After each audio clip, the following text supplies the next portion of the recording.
be considered with all the technical fullness which their great importance calls for. At present I resign myself to lying passive under the reproach of superficiality. End footnote. Once more I ask, if transcendental idealism were as objectively and absolutely rational as it pretends to be, could it possibly fail so egregiously to be persuasive? What religion reports, you must remember, always purports to be a fact of experience. The divine is actually present, religion says, and between it and ourselves relations of give and take are actual. If definite perceptions of fact like this cannot stand upon their own feet, surely abstract reasoning cannot give them the support they are in need of. Conceptual processes can class facts, define them, interpret them, but they do not produce them, nor can they reproduce their individuality. There is always a plus, a thisness, which feeling alone can answer for.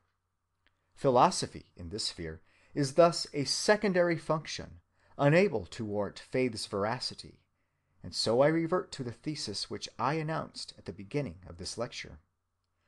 In all sad sincerity, I think we must conclude that the attempt to demonstrate by purely intellectual processes the truth of the deliverances of direct religious experience is absolutely hopeless. It would be unfair to philosophy, however, to leave her under this negative sentence. Let me close, then, by briefly enumerating what she can do for religion.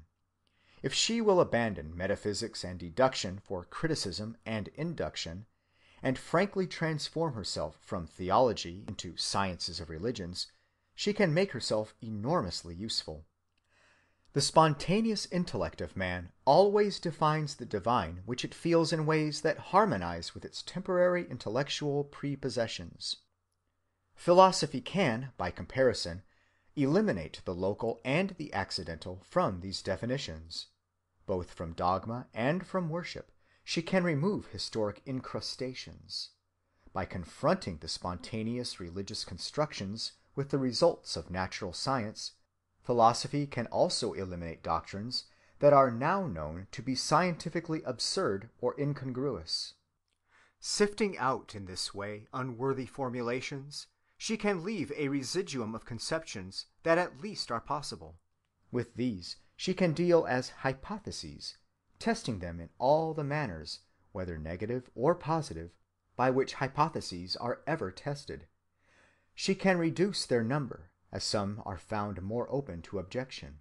She can perhaps become the champion of one which she picks out as being the most closely verified or verifiable. She can refine upon the definition of this hypothesis, distinguishing between what is innocent over-belief and symbolism in the expression of it, and what is to be literally taken.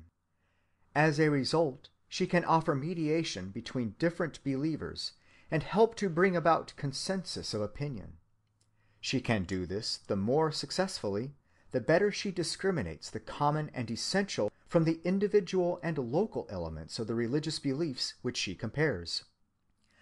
I do not see why a critical science of religions of this sort might not eventually command as general a public adhesion as is commanded by a physical science.